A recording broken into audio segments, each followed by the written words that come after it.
ก่อนผู้เฒ่าเพิ่นก็ว่าโอ้ยอย่าเข้าป่าคักไรเด้อว่าซั่นช่วงนี้อันตรายเด้อว่าซั่นผู้เฒ่าสมัยแต่ก่อนป่าหม้องใดที่เป็นอันตรายป่าหม้องใดที่มันนั่นเกี่ยวกับอันลึกศาสตร์ลึกลับเนี่ยพี่น้องนะคะสมัยแต่ก่อนผู้เฒ่าก็สิว่าอย่าเข้าไปเด้อสู่ป่าหม้องนี้ว่าซั่นแล้วว่ามันมีอันตำนานมันมีคนตายคล้ายๆกับเมืองลับแลเขาบ่อยากให้เข้าไปผู้เฒ่าในบ้านเขาเจ้าก็สิบอกเด้อย่าไปเด้อป่าหม้องนี้นะมันอันตรายมันอันคนเข้าไปแล้วมันหลงป่ามันออกมาบ่ได้มันมีประวัติพี่น้องผู้เฒ่าเพิ่นก็สิบอกลูกบอกหลานไว้นะบัดนี้มันก็สิมีคนเข้าไปละคนที่บ่ฟังล่ะเข้าไปบัดนี้คนที่บ่ฟังก็เข้าไปได้เอาปืนเข้าไปโอ้ยอย่าไปเชื่อคนสมัยตะกี้เว้าไปจังซั่นแหละย่านแต่เฮาอันเข้าไปแล้วอันไปอันเอาพวกอันสัตว์อาหารสัตว์ป่าออกมาแบบว่าเพิ่นเว้าผู้เฒ่าน่ะห่วงไว้นะความหมายบ่เชื่อดอกเข้าไปคือเก่าล่ะว่าซั่นถือปืนพ่ายเข้าไปแล้วปืนพ่ายเข้าไปพี่น้องมันก็สิเป็นแบบว่าสมัยแต่ก่อนเนาะเมืองลับแลมันก็สิมีสิ่งต้องห้ามทุกคนเมืองลับแลอยู่แล้วนะเป็นเมืองที่ต้องห้ามบ่อยากให้คนเข้าไปคือเขาปิดเมืองปิดเมืองบ่อยากให้มนุษย์เข้าไปอันเล่นไปอย่างนั้นนะคือสมัยแต่ก่อนมันไปได้อยู่ตะกี้แต่เนาะเท่าเพิ่นเล่าสู่ฟังหรอกว่าตะกี้เมืองลับแลค่ะเจ้าก็ไปมาหาสู่กันกับมันชาวบ้านบัดนี้เอาไปมาก็สิมีตำนานว่าอันไปได้อันผู้ชายอันชาวบ้านเฮานี่ล่ะเข้าไปว่าท่านธรรมดาคนชาวบ้านธรรมดาเข้าไปแล้วเป็นได้กับลูกสาวเมืองลับแลอันนี้ผู้ใดก็สิฮู้เนาะแต่เนาะไปได้กับลูกสาวเมืองลับแลไปได้ลูกผู้นึงเด้ได้ลูกผู้นึงก็สิมีข้อห้ามเมืองลับแลก็ได้ว่าห้ามโกหกนะคะห้ามคิดตัวนั่นล่ะห้ามคิดตัวให้เว้าแต่ความจริงว่าซั่นว่านะคะสวัสดีค่ะคุณเอกชัยนะคะอยู่ใส่นี่พี่ว่าสั้นอยู่สมุยจ้าบ่าวแอร์ส่งสติกเกอร์มาขอบคุณค่ะนะคะกำลังใจกันเนาะจ้ะเนาะที่นี่พ่อเข้าไปแล้วเพื่อกับไปเฮ็ดพิษนะลูกเพื่อกำลังน้อยๆออกลูกมาเป็นผู้ชายล่ะเมียนี่ไปหาเนื้อกินเมียไปหากับข้าวกับน้ำบัดนี้ก็เลยเอาลูกอยู่บ้านไกวลูกนอนลูกก็ให้งอแงนี่ลูกกำลังดื้อลูกกำลังให้เก่งก็ให้ลูกก็จักให้ยังให้กระดอกกระเดี่ยยั่วจังใดก็บ่เศร้าให้เพิ่นก็เลยรำคาญทางเป็นแฟนนี่ก็เลยรำคาญเมียน่ะออกไปหากับข้าวกับน้ำหาเนี่ยอยู่แนวกินก็เลยรำคาญก็เลยตัวว่าแน่นกมาได้นกมามันสิเจาะเอาได้หั่นย่านบ่ว่าท่าน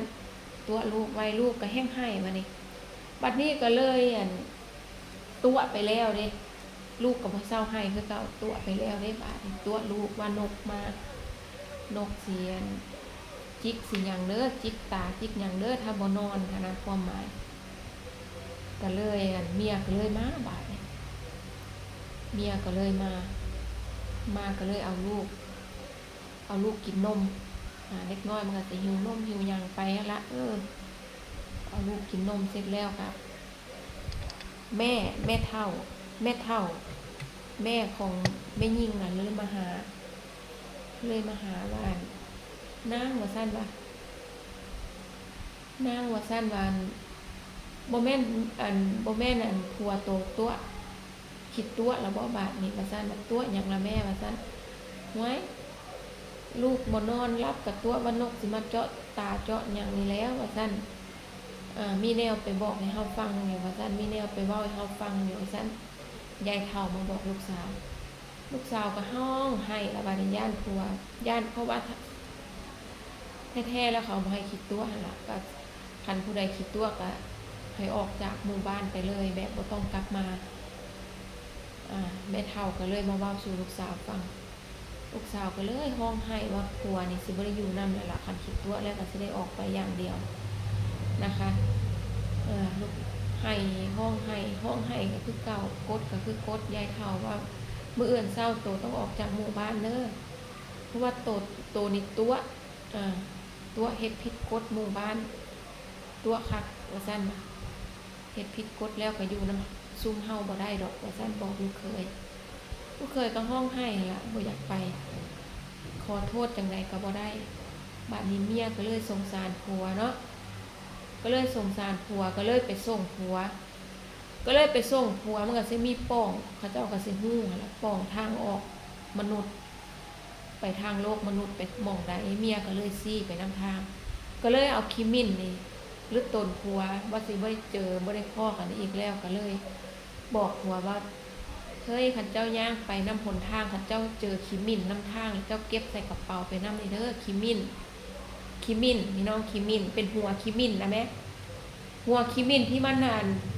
ตายพายนะแม่มันแห้งโคโลเคเล่แม่เมียบอกว่าให้เก็บใส่กระเป๋าพายไปนำเด้อหัวขี้มิ้นนั่นว่าซั่นบ่ะผัวก็เลยว่าเก็บไปยังว่าซั่นว่าเก็บไปโลดเก็บไปโลดเด้อก็เลยผัวก็เลยรับปากคนสิเก็บไปอยู่ว่าซั่นบ่ะไปจะออกไปทางนี่ล่ะอีกบ่โดนเจ้าก็สิฮอดโลกทางหมู่บ้านเจ้าก็สิเห็นหมู่บ้านเจ้าดอกว่าซั่นว่าเมียเว้าเด้ทั้งไห้ทั้งห้องผัวกันทั้งไห้ทั้งห้องล่ะได้ถุงพายใบนึงเมียเอาให้กับข้าวไปกินน้ำทางห่อให้ผัวก็เลยบอกผัวว่ากันเห็นขี้มิ้นแล้วเก็บเอาเนื้อน้ำเลยเด้อผัวก็เลยรับปากเราไปย่างไปก็เลยเห็นขี้มิ้นอีหลีขี้มิ้นหัวขี้มิ้นโคโลเคเล่ก็เก็บใส่ถุงไป